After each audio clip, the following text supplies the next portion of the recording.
তিতলির ৩৩তম বর্ষের ৪৬তম সংখ্যা প্রকাশ অনুষ্ঠানে আসতে পেরে নিজেকে ধন্য মনে করছি।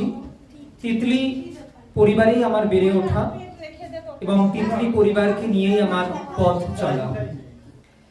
এবারের তিতলি মুদ্রণে অচিন পাখি মুদ্রণ বিভাগ, তিতলি থেকেই আমার একটি লেখা। ভূতগুলো সব অদ্ভুত। টুকুন বলে, জানো মাগো, ভালো লাগে না পড়তে, ইচ্ছে করে দিঘির পাড়ের ভূতের সাথে লড়তে। ভূতগুলো আজ কোথায় গেল, পাইনে দেখার, খুঁজতে থাকি ভূতের বাড়ি নিঝুম চারধার। ভূতগুলো সব খুব অদ্ভুত। অমাবস্যার রাতে বাবুর বাড়ির চিলে কোঠায় নাচে সবার সাথে।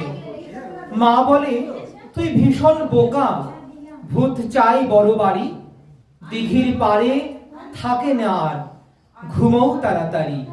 নমস্কার।